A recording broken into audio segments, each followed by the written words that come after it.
Hi, welcome to episode 298 of your favorite daily podcast, A Couple of Things, a podcast about things. On today's episode, I want to talk about the salience / relevance or prevalence. Prevalence, what am I saying? The salience versus prevalence concepts in the context of relationships. I was initially going to talk about this in the context of UX and product design, but when I was looking through my notes, I had an epiphany. So let's get into it.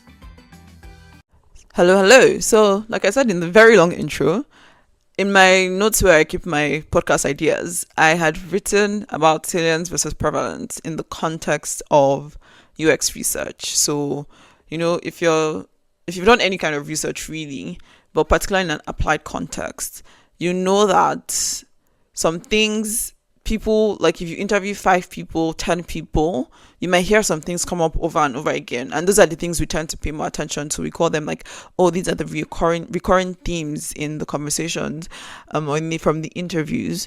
But then there are some things that you hear maybe once or twice or only from 1 or 2 people.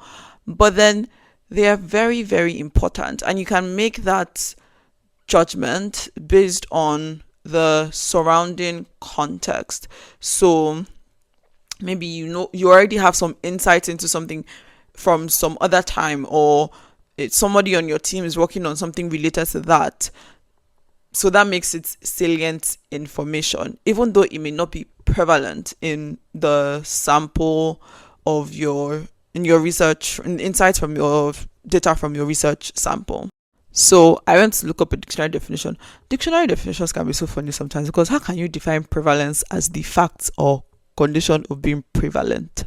What does that mean?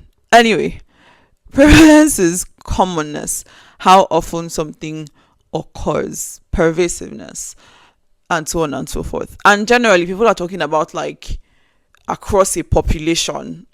For example, the prevalence of vaping among Gen Z, right?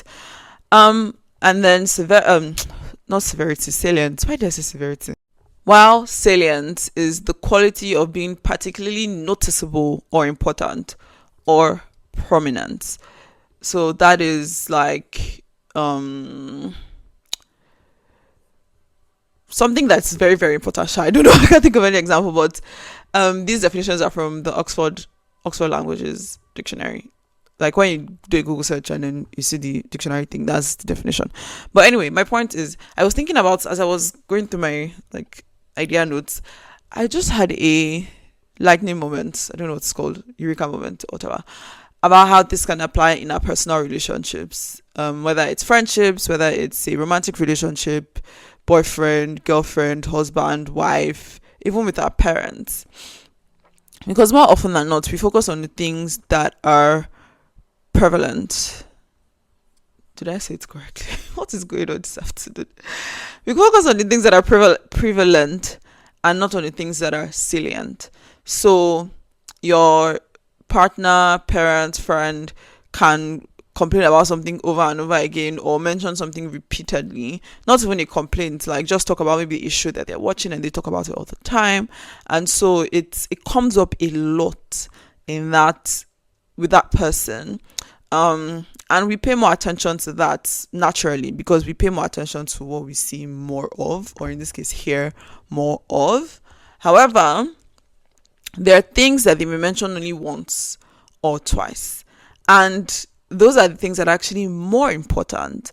And I think it's because people are often scared of being vulnerable, even in long-term friendships or romantic relationships, or with their parents or parents with children or whatever. And so the things that they really, really desire, or the things that they really, really want to express about themselves, they may not be, they may be scared or shy to say it. So they may only say it once, like, let me just say this one time. And then if it's not received in a way that they had expected or imagined, then they don't bring it up again.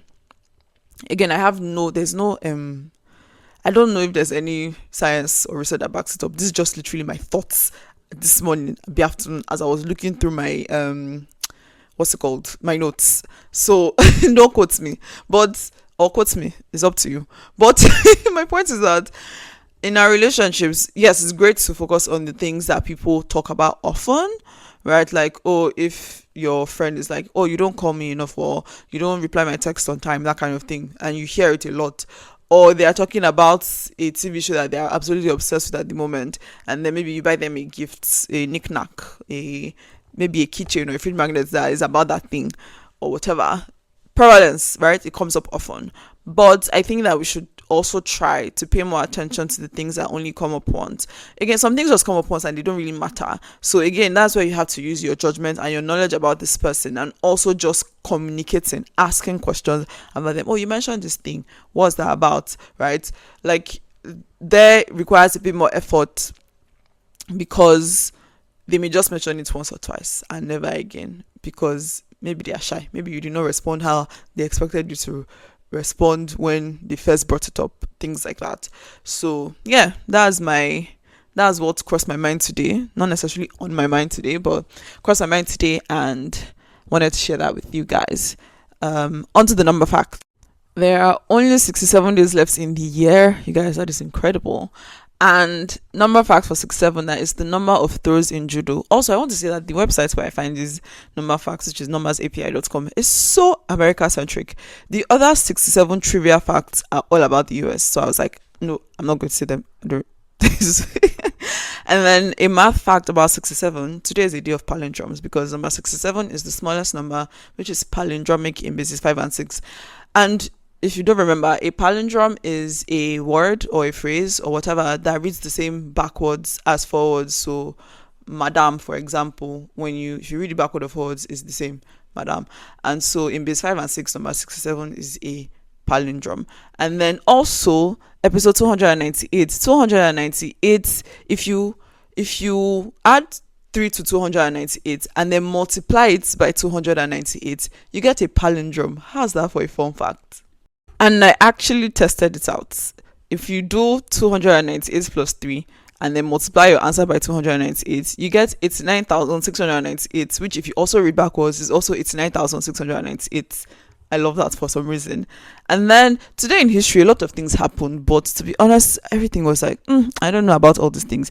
But the only one that I feel like I want to share is that on today in 1962, Nelson Mandela was sentenced to 5 years in prison. And that's it for today. Thank you for listening. Bye.